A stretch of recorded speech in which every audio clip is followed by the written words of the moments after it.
열왕기상 2장 1절에서 4절 말씀입니다.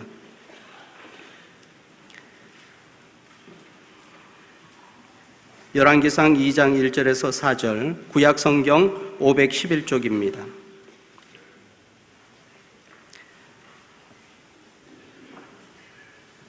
제가 봉독 올리겠습니다. 다윗이 죽을 날이 임박하매 그의 아들 솔로몬에게 명령하여 이르되 내가 이제 세상 모든 사람이 가는 길로 가게 되었노니 너는 힘써 대장부가 되고 내 하나님 여호와의 명령을 지켜 그 길로 행하여 그 율법과 계명과 율례와 증거를 모세의 율법에 기록한 대로 지키라. 그리하면 네가 무엇을 하든지 어디로 가든지 형통할지라. 여호와께서 내 일에 대하여 말씀하시기를 만일 네 자손들이 그들의 길을 삼가 마음을 다하고 성품을 다하여 진실이 내 앞에서 행하면 이스라엘 왕위에 오를 사람이 네게서 끊어지지 아니하리라 하신 말씀을 확실히 이루게 하시리라. 아멘. 이 시간에 담임 목사님 나오셔서 다윗의 유언이라는 제목으로 말씀 전해 주시겠습니다.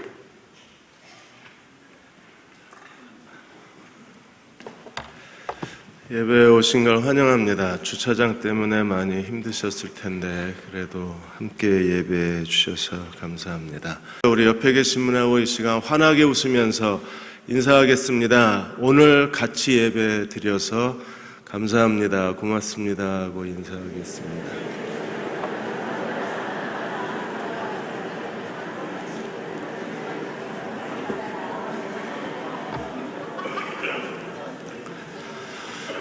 지난주에 올해 치료받던 한 자매님이 2부 예배에 오셨습니다. 그리고 예배 드리고 우시면서 이렇게 같이 예배 드리는 게 얼마나 행복한 일인지 모르겠다고 그러셨어요. 그래서 이렇게 함께 예배 드리게 되어서 감사를 드립니다.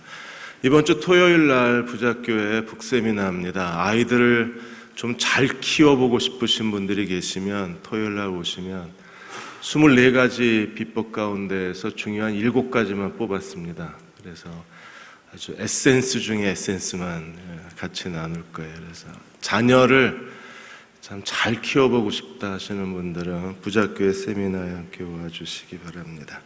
오늘 열왕기상 2장 말씀을 함께 나누겠습니다. 정부가 2016년 내년도 예산을 확정을 했는데 386조 7천억 원 예산이 편성이 됐습니다. 복지 예산은 계속 늘어나고 있습니다. 작년에 100조 원, 올해 110조 원, 내년에 120조 원. 전체 예산의 31.8%가 복지 예산입니다. 복지 예산이 한번 풀리기 시작하면 걷잡을 수 없다고 경고를 했는데 그 경고가 현실화되고 있습니다. 예산을 많이 책정한 이유는 돈을 풀어야 경제가 산다는 논리 때문에 그렇습니다. 그런데 정말 돈을 풀어야 될 때에는 예산이 삭감이 됐습니다. 산업 분야, 중소기업 또는 에너지 쪽 분야에서는 예산이 줄었습니다. 이렇게 되면 국가 채무, 나랏빚이 점점 늘어나는데 645조 2천억 원이 나랏빚입니다.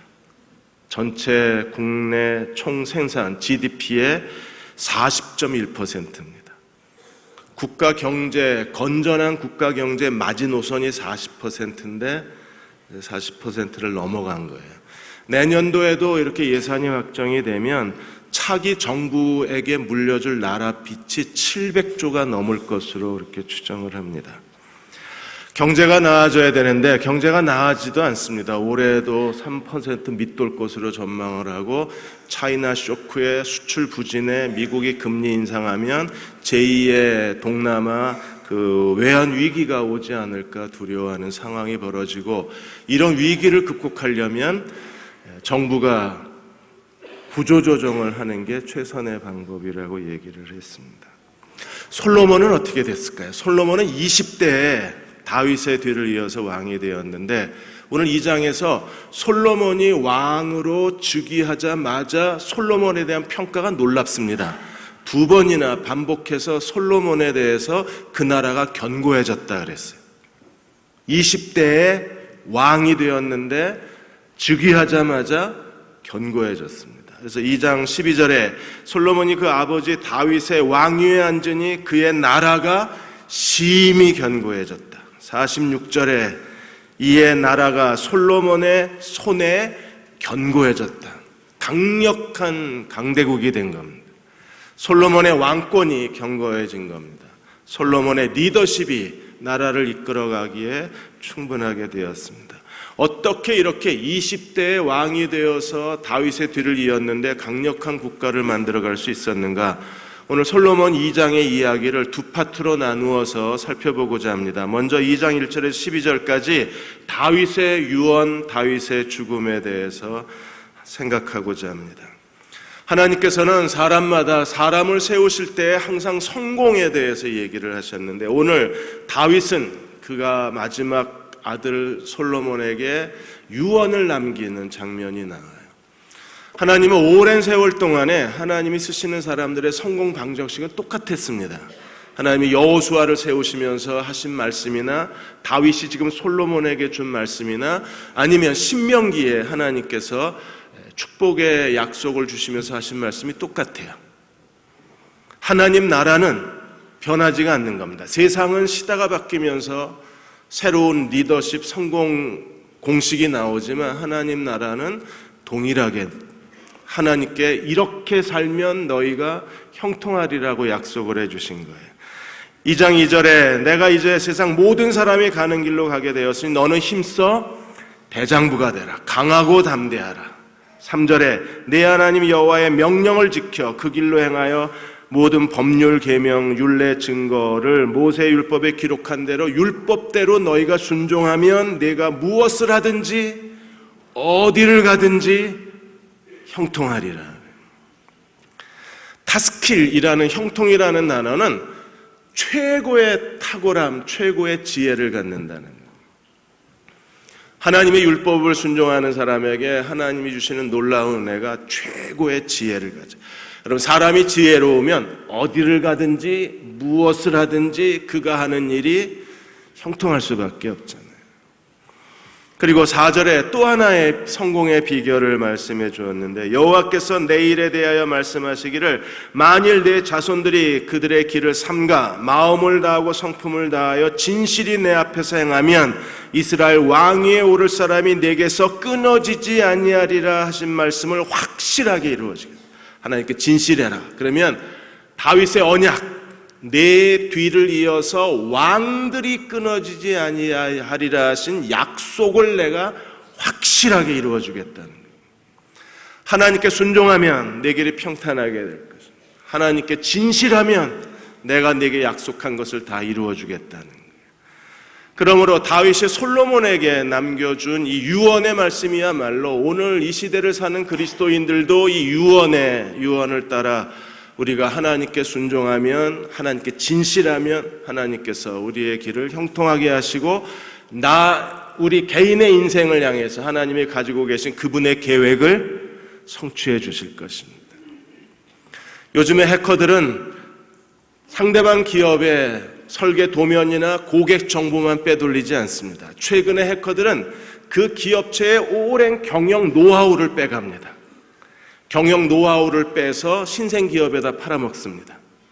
신생기업들은 오랫동안 그 분야에서 업적을 남겨놓은 기업체의 대기업체의 운영방식, 경영방식, 회의록, 조직관리 그리고 새로운 예산 편성 이런 자료들이 정말 필요합니다. 그래야 실패를 줄이고 그들의 경영 노하우를 빼내어서 자기 것으로 만들면 누구보다 빨리 성장할 수 있기 때문에 하나님 나라의 비밀이 오늘 다윗에 의해서 공개가 된 게 다윗의 유언입니다.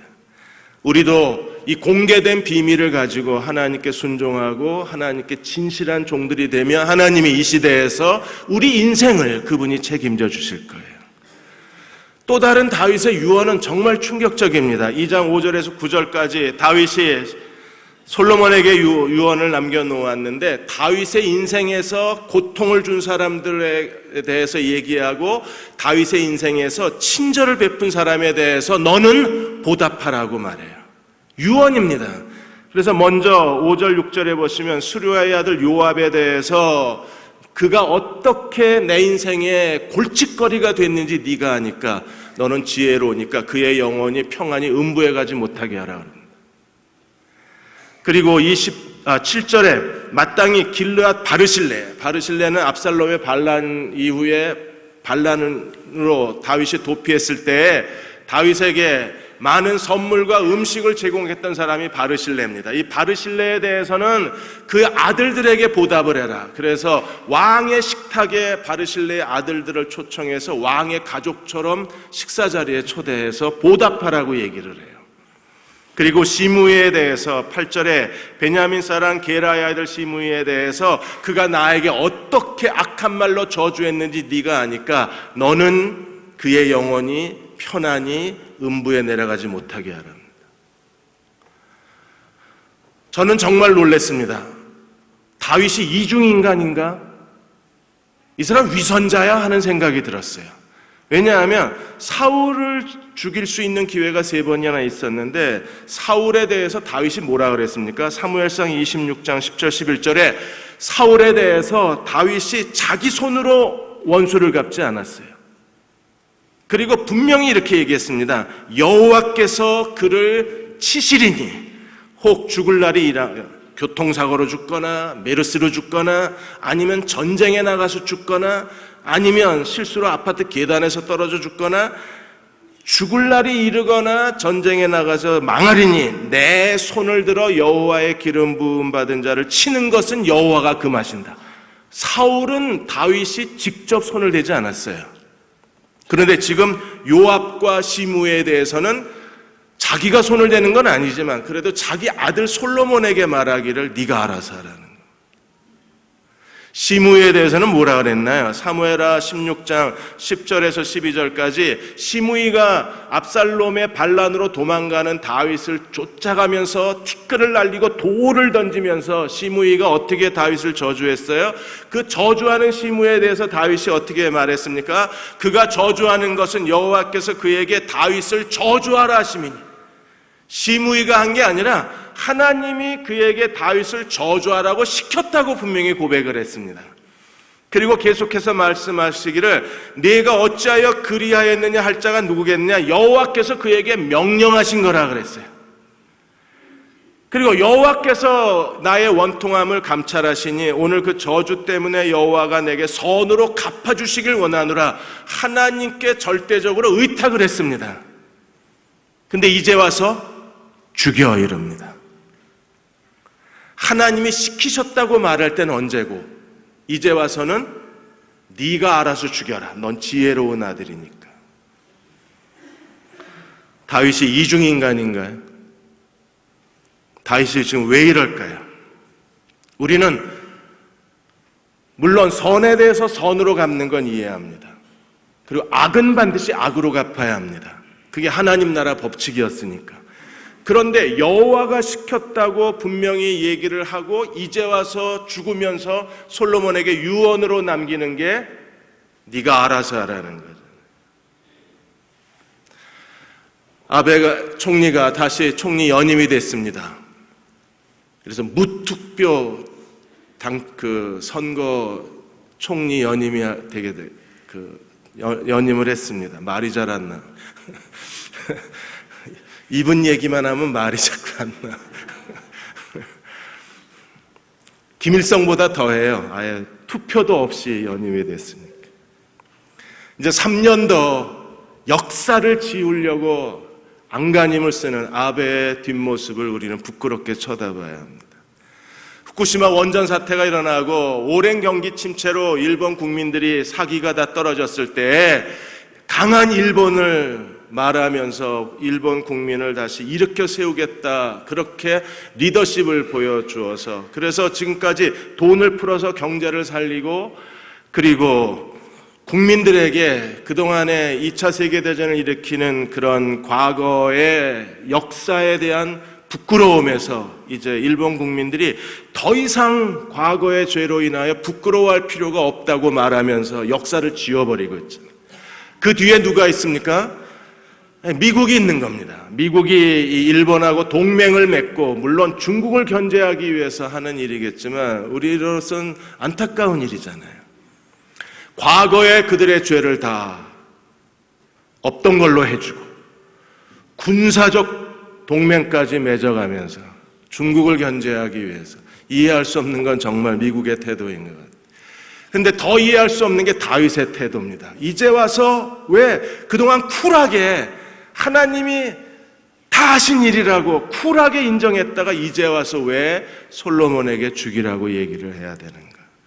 이제 두 번째 파트로 넘어갑니다. 2장 13절에서 46절까지 솔로몬이 이스라엘의 왕이 되자마자 제일 먼저 해야 할 국가적 과업이 뭐냐 하면 다윗의 유언을 실천하는 일입니다. 많은 구약학자들이 이 열왕기상 2장을 해석하면서 솔로몬의 왕권을 회복하고 다윗도 솔로몬의 왕권을 회복하기 위해서 그동안 다윗 정권에 다윗을 반대하거나 다윗을 거역했던 사람들을 완전히 피해 숙청을 하고 있다. 그래서 솔로몬의 왕권을 회복하고 있다고 했습니다. 김정은도 피해 숙청을 통해서 자기의 왕권을, 자기의 리더십을 확보했는데 그런 정치적 관점에서 솔로몬도 피해 숙청을 통해서 자기의 왕권을 세워가고 있다는 거예요. 만일에 솔로몬이 인간 정치사, 인간의 정치를 하는 사람들처럼 그런 피해 숙청을 통해서 자기의 왕권을 회복한 사람이라면 그 피 묻은 더러운 손으로 하나님의 성전을 지었는데 하나님이 그 피 묻은 성전, 그 더러운 인간의 손으로 지은 성전에서 하나님의 쉐키나 영광의 구름이 머물고 하나님이 거기에 내 이름을 두시겠다고 말했다면 하나님이 하나님의 거룩한 이름을 두실 만한 집인가요? 사람의 술수와 음모와 계교를 가지고 피해 숙청을 통해서 자기 왕권을 회복한 솔로몬의 손으로 지은 집이 하나님 이름을 두시기에 합당한가요? 그렇지는 않습니다. 그렇다면 왜 다윗은 이 사람들에 대해서 얘기를 하고 솔로몬은 왕이 되자마자 제일 먼저 이 사람들에 대해서 하나님의 심판의 도구가 되어서 이 사람들을 제거해야 됐는가를 우리가 고민할 필요가 있는 거예요. 먼저 2장 13절에서 25절까지 반역자 아도나이, 솔로몬의 형의 이야기부터 시작을 합니다. 아도나이가 8절에 15절에 와서 이렇게 얘기합니다. 당신도 아는 바와 같이 이 왕위는 내 것이었고 온 이스라엘은 다 얼굴을 내게로 향하여 왕으로 삼으려 하였는데 완전히 착각하고 있는 거예요. 물론 넷째 아들 아도니아기 때문에 왕의 순서는 자기입니다. 그런데 온 백성이 자기를 왕으로 삼으려고 했다는 것은 완전한 착각이잖아요. 왕으로 삼으려고 하였는데 그 왕권이 돌아가 내 아우의 것이 돼 솔로몬의 것이 된 거예요. 그것을 뭐 어떻게 해석합니까? 여호와로 말미암았다. 하나님이 내 것인데 뺏어서 솔로몬에게 줬다는 거예요. 뺏겼다고 생각을 하는 겁니다. 뺏겼으니까 억울하겠죠. 그래서 밧세바에게 뭘 요청하고 있습니까? 그가 22절에 밧세바에게 아비삭, 수넴 여자 아비삭을 아내로 달라고 요청을 합니다. 여러분, 아비삭은 어떤 여자였습니까? 다윗의 마지막 말년에 다윗을 섬겼던 여자가 아비삭이잖아요. 미스 이스라엘, 미스 유대인 지인입니다. 가장 아름다운 여자가 아비삭이니까. 적어도 아버지의 아내였던 아비삭을 아도니아가 아내로 달라는 거예요. 고대 승리한 왕들은, 적을 정복한 왕들은 적의 왕의 아내들을 자기 아내로 취함으로써 승리의 하나의 전시물처럼 생각을 했습니다. 근데 지금 아도니아가 아버지의 아내 아비삭을 자기 아내로 요구하는 것은요, 아도니아가 아직도 환상을 못 버리고 왕처럼 살고 싶다는 거예요. 뺏겼으니까 그래, 왕위는 네가 갖고 적어도 아비삭은 내 아내가 되게 해달라는 겁니다. 그 얘기를 듣고 솔로몬이 어떻게 얘기합니까? 22절에 솔로몬 왕이 그 어머니에게 대답하여 이르되 어찌하여 아도니아를 위하여 수넴 여자 아비삭을 구하시나이까? 그는 나의 형이오니 그를 위하여 왕권도 구하옵소서. 그리고 제사장 아비아달과 수리의 아들 요압을 위해서도 어머니가 구하고 싶은 건 다 구하십시오. 아비삭을 구하는 그 동기를 솔로몬은 알아차렸는데 밧세바는 알아차리질 못한 거예요. 구약을 연구하는 사람들이, 열왕기상의 그 주석가들이 이러한 밧세바의 행동에 대해서 밧세바는 매우 뛰어난 정치적 계략가라고 얘기를 합니다. 아도니아가 이런 요구를 해오자 그걸 가지고 솔로몬에게 가서 솔로몬이 아도니아를 제거하게 만든 게 어머니 밧세바래요. 만일에 그랬다면 그 어머니에 의해서 솔로몬이 왕이 되었고, 어머니의 그 음모를 알고 솔로몬이 어머니의 의도대로 아도니아 자기 형을 죽였다면, 그리고 그 손으로 성전을 지었다면 그 성전에 하나님이 거하실 수 있나요?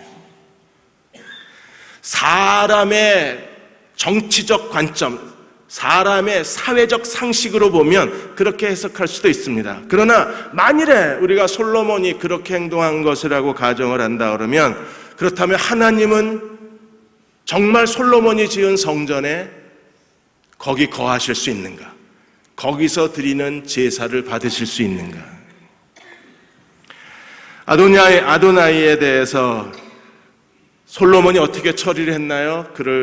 그에 대해서 23절에 이렇게 얘기합니다. 여호와를 두고 맹세하여 이르되 아도니아가 이런 말을 하였은즉 그의 생명을 잃지 아니하며 하나님이 내게 벌을 내리심이 마땅하나이다. 이런 말을 하였은즉, 그리고 제거해 버립니다. 퀴즈 하나 내겠습니다. 제가 내는 게 아니라 어느 칼럼니스트가 내는 겁니다. 대구에는 없지만 인천에는 있다. 박근혜 대통령이 중국 순방 마치고 돌아오셔서 정치의 고향인 대구를 순방하셨는데 대구에는 없었습니다. 뭐가 없었나요? 국회의원 아무도 오지 말라 그랬습니다. 그래서 사람들이 혹시 그랬어요. 혹시. 근데 이틀 뒤에 인천에 가셨는데 거기서는 의원들을 다 부르셨습니다. 심지어 야당 의원까지 다 부르셨습니다. 그래서 사람들이 역시 그랬습니다. 혹시, 역시, 누구 얘기하는 거예요? 이미 신문에 이름이 다 나왔으니까 제가 얘기해도 될 것 같아요. 유승민 의원입니다. 왜냐하면 유승민 의원도 대구가 정치의 기반이니까. 그래서 배신의 정치를 심판해달라고 말했을 때 사람들은 알아들었어요. 누구를 얘기하는지 알아들었습니다. 이게 정치입니다. 근데 만일에 밧세바가 그런 정치적 술수로 아도니아를 제거했다, 과연 그랬을까요? 두 번째로 26절, 27절에 제사장 아비아달에 대해서 솔로몬이 아비아달에 이렇게 얘기했습니다. 내 고향 아나돗으로 가라. 너는 마땅히 죽을 자이로되 내가 내 아버지 다윗 앞에서 여호와의 궤를 메었고 아버지의 모든 환난을 받을 때 너도 환난을 받았으니 죽이지는 않겠다. 대신에 제사장 옷을 벗고 고향으로 돌아가라. 제사장 파면을 합니다. 그런데 이 아비아달의 제사장직을 파면했을 때 어떤 일이 벌어졌습니까? 27절에 아비아달을 쫓아내어 여호와의 제사장직분을 파면하니 여호와께서 실로에서 엘리의 집에 대한 심판의 예언이 이루어졌다는 거예요. 엘리의 두 아들 홈니와 비나하스는 불량한 제사장이었습니다. 하나님의 제물과 제사를 더럽혔습니다. 그로 인해서 하나님께서 엘리의 집안을 심판하셨어요. 그 마지막 제사장의 옷을 벗은 사람이 아비아달입니다. 하나님께서 솔로몬을 하나님의 심판의 대행자로 삼으셔서 엘리 집안에 대한 심판을 성취하신 거예요. 배신자 요압에 대한 이야기가 28절에서 35절까지 나옵니다. 아비아달이 파면돼서 집으로 돌아갔다는 얘기를 듣고 요압이 제단불을 잡았습니다. 구약에서 하나님의 장막의 제단불을 잡으면 어떤 죄인도 죽일 수가 없습니다. 제단불을 잡았기 때문에. 그런데 요압은 제단불을 잡고 죽었습니다.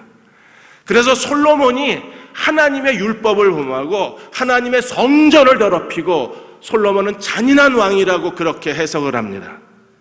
왜? 제단불을 잡고 있는 사람을 죽였기 때문에.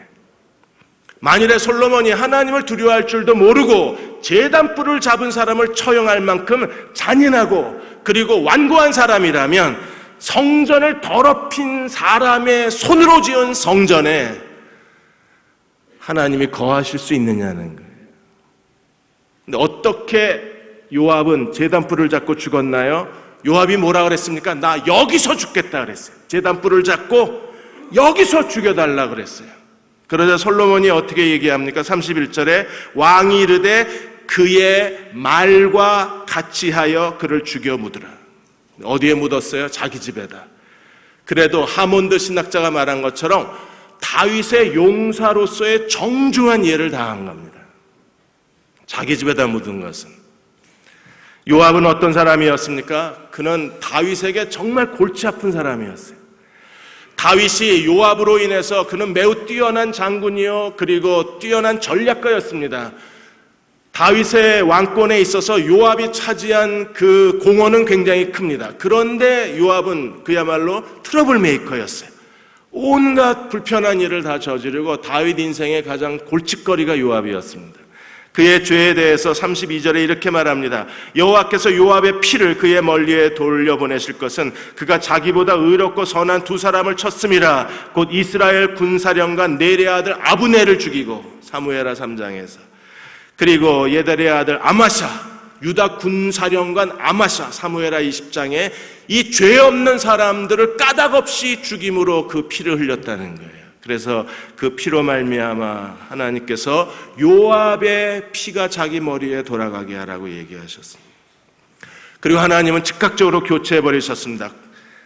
제사장, 대제사장이 물러나고 그리고 군대 장관이 물러났기 때문에 35절에 분야야를 요압을 대신하고 군사령관으로 삼고 제사장 사독을 아비아다를 대신하게 했습니다.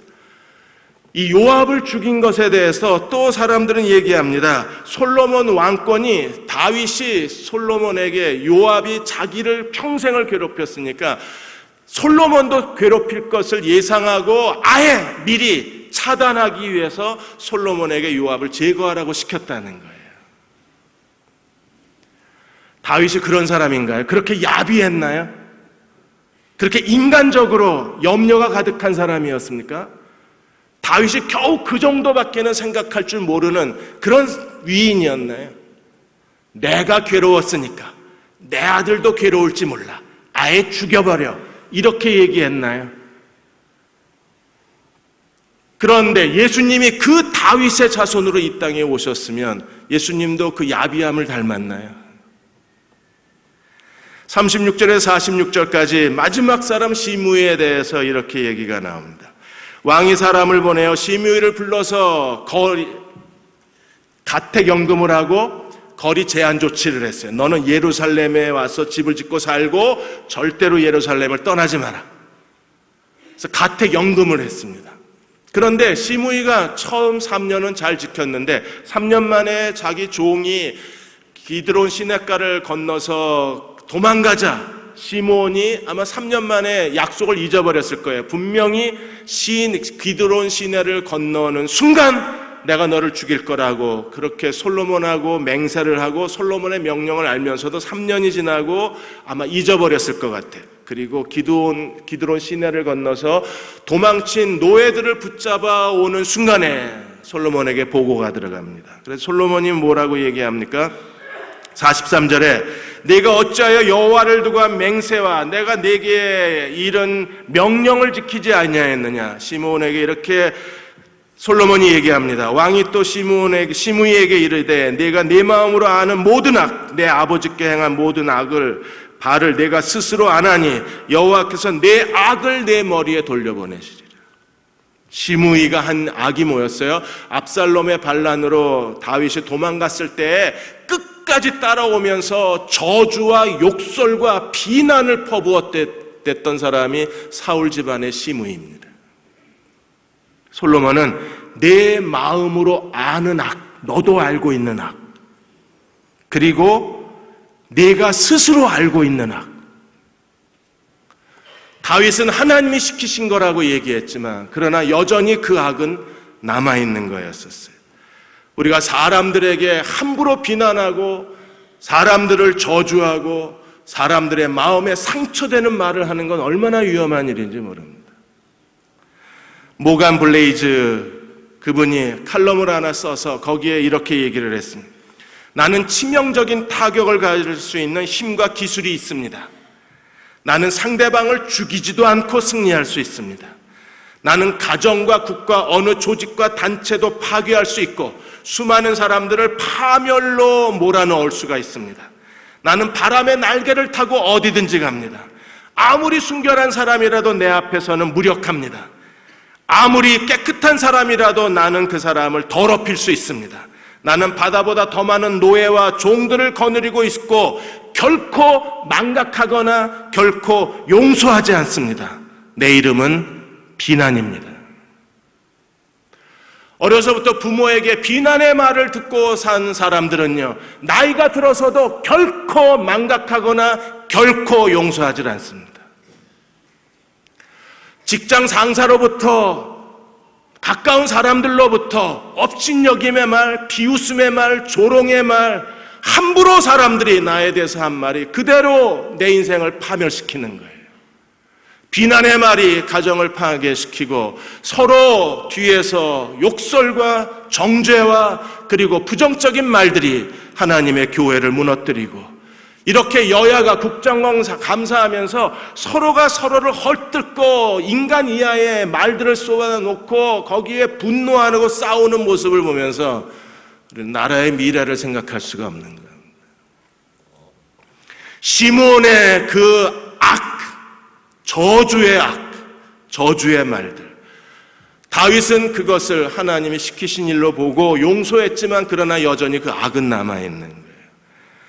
오늘 여러분의 마음속에 오랫동안 누군가로부터 들은 말이 지금도 마치 살아있는 것처럼 내 마음을 움켜잡고 있는 사람들이 있을 겁니다.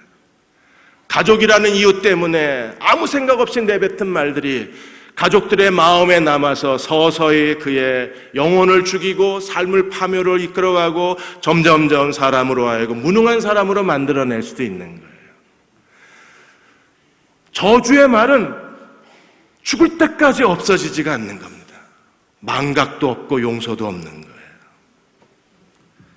그런데 하나님이 솔로몬에게 왜 이런 일을 하셨을까? 우리가 세 가지를 생각할 수 있습니다. 첫째로, 이것은 다윗에 대한 개인의 모욕이 아니라 다윗과 언약을 맺으신 하나님의 그 언약의 하나님에 대한 모욕, 언약의 하나님에 대한 저주, 언약의 하나님의 이름을 손상시킨 죄예요.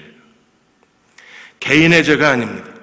오늘 솔로몬이 요압과 시므에 대해서 한 말을 자세하게 들여다보십시오. 요압과 시므에 대해서 이렇게 말하는데 33절에 그들의 피는 영영이 요압의 머리와 그 자손의 머리로 돌아갈지라도 다윗과 그 자손과 그의 집과 그의 왕위는 여호와로 말미암는 평강이 영원히 있으리라. 사람 하나 죽여놓고 솔로몬이 뭐라 그럽니까? 요압을 죽여놓고 다윗과 다윗의 집과 그 자손과 그의 왕위는 여호와로 말미암은 평강이 영원할지라.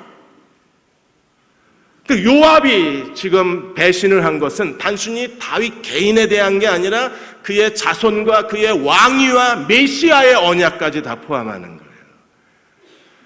영원히 평강이 있을지어다 선언한 것은요, 다윗을 반역한 그의 죄가 단순히 개인적 반역이 아니라 그것은 하나님께 대한 반역이라고 솔로몬이 해석을 하는 거예요. 시므이도 마찬가지입니다. 시므이에 대해서도 똑같은 얘기를 하는 거예요. 그 시므이에 대해서 얘기하면서 이렇게 얘기합니다. 44절에 왕이 또 시므이에게 이르되 내가 내 마음으로 아는 모든 악, 아버지께 행한 바를 내가 스스로 아나니 여호와께서 내 악을 내 머리로 돌려보내실 것이라. 그래서 시므이가 죽습니다. 45절에 그러나 솔로몬 왕은 복을 받고 다윗의 왕위는 영원히 하나님 앞에서 견고히 서리라. 시므이 하나 죽여놓고 다윗의 왕위를 얘기하는 겁니다. 과장되나요? 솔로몬이 지금 뭔가를 착각하고 있나요? 아니요. 그들의 행동은 다윗의 하나님, 언약을 맺으신 그 하나님에 대한 배신이요, 하나님을 모욕한 것이고 하나님의 이름에 침을 뱉은 거예요.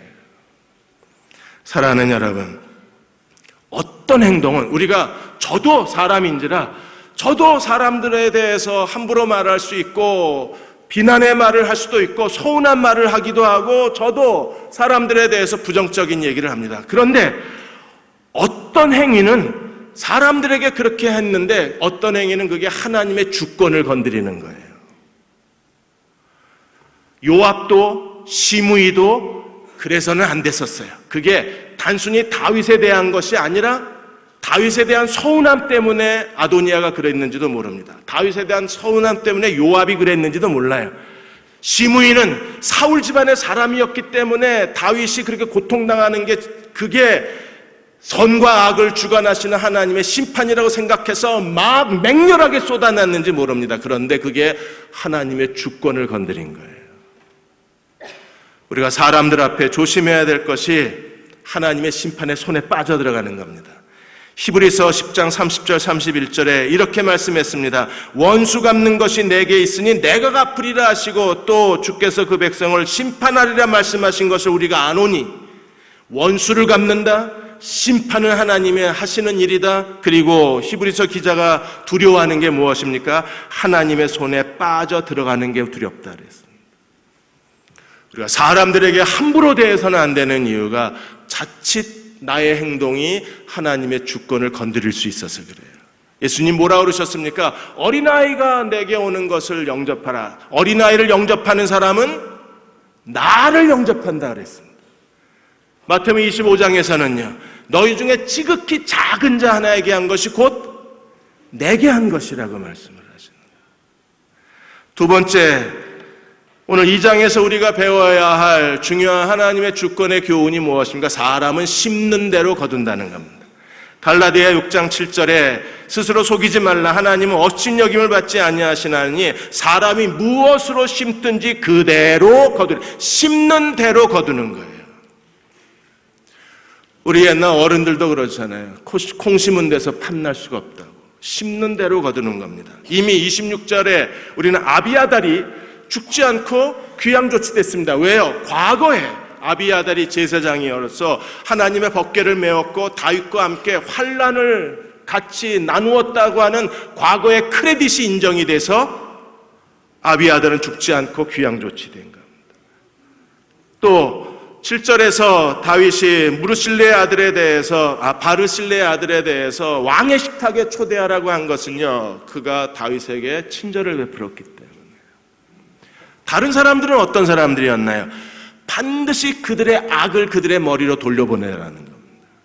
그래서 32절에 이렇게 말합니다. 여호와께서 요압의 피를 그의 머리로 돌려보내실 것을. 33절에 그들의 피는 영영이 요압의 머리와 그 자손의 머리로 돌아갈지라. 돌려보내시는 거예요. 그리고 37절에 너는 분명히 알라. 네가 거기서 기드온 시내를 건넌 날에는 반드시 죽임을 당하리니 내 피가 내 머리로 돌아가리라. 44절에도 주님은 말씀하셨습니다. 내 악을 내 머리로 돌려보내리라. 솔로몬이 하나님의 심판의 대행자가 되어서 그들의 악을 그들에게 돌려보내는 거예요. 그게 하나님의 심판입니다. 탈무드에서 살인은 한 사람을 죽이지만 비방은 세 사람을 죽인다 그랬어요. 누구를 죽이나요? 비방한 사람, 듣는 사람, 비방의 대상이 된 사람, 한꺼번에 세 사람을 죽인다고 했습니다. 다윗은 그의 평생 동안에 사람을 정중하게 대했던 신사적인 사람이었습니다. 그가 사울에 대해서 사무엘상 26장 23절, 24절에서 죽일 수 있었는데도 죽이질 않았어요. 그리고 이렇게 말합니다. 여호와께서 사람에게 공의와 신실을 따라 갚으신 하나님, 심는 대로 거두시는 하나님이시라고 고백을 하고, 여호와께서 오늘 왕을 내 손에 넘기셨으되 하나님이 허락하셨어요. 죽여도 된다고. 그것도 3번이나 사울에게 허락을 하셨어요. 사울을 죽이는 걸 허락을 하셨습니다. 그런데 다윗이 어떻게 했습니까? 나는 손을 들어 여호와의 기름 부은 자 치기를 원하지 않았다. 죽여도 되는데 안 죽인 거예요. 왜요? 오늘 왕의 생명을 내가 중히 여긴 것 같이 내 생명을 여호와께서 중히 여기셔서 모든 환난에서 나를 건져 주시기를 내가 원하노라. 내가 죽여도 마땅한 사울을 살려줌으로써 내가 그의 생명을 소중히 여긴 것처럼 하나님도 내 생명을 소중히 여겨주시기를 기대한 거예요. 우리는 그 하나님 앞에 두려움으로 서야 합니다. 마지막으로 반드시 악이 제거가 되어야만 견고해집니다. 여러분, 솔로몬은 평화의 사람입니다. 평화의 사람이 통치하는 그 첫 장면이 평화롭지가 않은 거예요. 아니요, 이게 평화입니다. 모든 악이 제거가 되어져야, 그래야 그곳에 진정한 하나님의 평화가 있는 거예요. 제거된 뒤에 견고해졌습니다. 오늘 그래서 46절에 보시면 여호야다의 아들 분야야가 명령하여 그가 나가서 시므이를 치니 그가 죽은지라. 그리고 자세히 보십시오. 이에 나라가 솔로몬의 손에 견고해지니라. 사람 죽여놓고 나라가 부강됐다는 뜻인가요? 아니요. 악이 제거된 겁니다. 여러분, 우리 마음에도, 우리 영혼과 마음에도 아직도 이 오염된 게 남아있는 거예요. 사람들에게 들은 상처, 모욕적인 말, 비난의 말들, 내가 나 자신에 대한 업신여김의 말들이 아직도 남아있는 동안에는 하나님께서 내 인생을 견고케 만드실 수가 없는 겁니다. 지금 한국 정치가 저렇게 오염된 말, 서로 언성을, 큰 소리를, 욕설을 주고받는 동안에 한국이 견고케 될 수가 없는 거예요. 대한민국 교회가 이렇게 교인들 사이에 서로 악한 말을 주고받고 비난의 말을 주고받으면서 하나님이 한국 교회를 회복해 주시길 원한다고요? 거짓말입니다. 우리가 진정으로 하나님의 손에 의해서 견고케 되는 인생을 살기 원하면 사람을 존중히 여길 줄 알아야 돼요. 사람들에 대한 진정한 애정과 겸손과 그리고 사람에 대한 존경하는 마음이 있어야 되는 거예요. 사람을 존중히 여기지 못하면 하나님이 우리를 견고케 만들어 주실 수가 없어요. 에베소 4장 1절에 3절까지 너희가 부르심을 입은 부름에 합당하게 행하라. 모든 겸손과 온유와 오래 참음과 사랑 가운데 서로 용납하고 평안에 매는 줄로 성령이 하나 되게 하신 것을 힘써 지키라. 다윗이 죽고 난 뒤에 아직도 다윗 인생에 남아있는 그 삶의 얼룩들, 그 삶의 더러움들, 오염된 것을 솔로몬이 완전히 제거해서 정결케 한 거예요. 그리고 그 솔로몬의 손, 그 손은 어떤 손입니까? 악을 제거한 손 아니에요. 심판에 대행의 손 아닙니까? 그래서 하나님께서 그 나라를 더 견고케 하실 수 있었다고 말하는 거예요. 남아프리카 공화국에 우분투라는 단어가 있습니다. 남아프리카 공화국 원주민을 연구한 인류학자가 이 우분투라는 말을 조사를 했습니다. 그래서 어느 날 큰 나무 아래다가 딸기, 맛있는 딸기, 과일을 한 바구니 놔두고 아이들을 한 줄로 세운 다음에 지금부터 이제 달리기 경주를 한다. 1등한 사람이 저 바구니에 있는 과일을 다 먹을 수 있다. 자, 준비됐지? 출발! 했는데 애들이 손을 딱 잡고 같이 가는 겁니다. 다 손을 잡고 같이 가서 바구니를 가운데 놓고 다 나눠 먹는 거예요. 학자가 와서 물었습니다. 출발하면 뛰라고 그랬는데 왜 너희는 뛰질 않았냐? 그랬더니 아이들이 뭐라 그랬습니까? 우분투. 우분투의 뜻이 뭐예요? 네가 있음으로 내가 있다는 겁니다. 아이들은 이렇게 말합니다. 그렇게 되면 못 먹는 아이들, 경쟁에서 진 아이들, 다른 아이들이 마음이 너무 슬프잖아요. 다른 아이 마음이 슬퍼할까 봐. 그래서 아이들은 손을 잡고 같이 뛰어가서 같이 먹는 겁니다. 교회가 이래야 되지 않나요? 가정이 이래야 되지 않나요? 남편과 아내가 서로 등을 돌리고 서로 무관심하고 마음이 식어진 채로 우리가 하나님께서 우리 가정을 축복해 주시길 기대할 수 있나요? 부모와 자녀 사이에 어느 사이에 거리감이 있고 서로 마음에 서운함이 있으면서 우리가 하나님 앞에 우리 가정을 축복해 주고 아들, 딸들의 길을 인도해 달라고 요청할 수 있나요? 교회 안에 사람과 사람 사이에 아직도 남아있는 이런 비난의 찌꺼기들이 남아있는데 우리가 거기에 하나님의 기름 부으심이 함께 해달라고 얘기할 수 있나요? 서로를 존중히 여깁시다. 가능한 사람을 존중히 여기고 하나님 앞에 겸손과 온유와 평안과 그리고 사람들에 대한 존경심으로 행해야 합니다. 사람을 대하는 품위가 있어야 합니다. 여러분의 가정에서부터 사람을 대하는 품격을 회복하십시오. 그때 하나님께서 솔로몬의 손에 의해서 그 나라를 견고케 하신 것처럼 하나님께서 우리의 손으로 만지는 곳마다 우리를 견고케 해 주실 거예요. 이 민족도 한국 교회도 여러분의 가정도 여러분의 아들, 딸들의 인생도 하나님께서 견고케 하시는 주의 가정이 되시기를 주의 이름으로 축원합니다. 아버지 하나님, 잊어버려지지도 않고 용서가 되지도 않습니다. 그러나 오늘 솔로몬이 네 사람을 다 제거하고 거룩한 공동체를 세운 것처럼 하나님, 제 마음도 거룩해지기를 원합니다. 정결해지고 싶습니다. 따뜻한 마음으로 살고 싶습니다.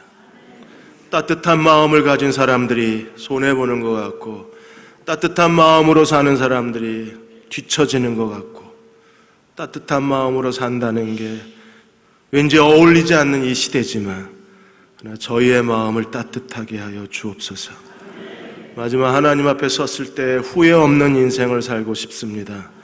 우리 마음이 서로에 열려지게 하시고 서로에게 따뜻한 미소를 보내줄 수 있는 저희 가정, 교회, 이민족과 사회가 되게 하여 주옵소서. 지금은 우리를 죄에서 구원하신 우리 주 예수 그리스도의 은혜와 하나님 아버지의 그 크신 사랑하심과 성령의 도우신 은혜가 오늘 주일 예배를 함께 드리고 모든 걸 다 용서하고 하나님의 손으로 견고해지기를 소망하며 돌아가는 모든 교우와 가정과 자녀들 위해, 마음의 상처로 인하여 아직도 방황하고 있는 우리 주변의 모든 사람들 위해 지금부터 영원히 함께 하시기를 간절히 축원하옵나이다. 아멘.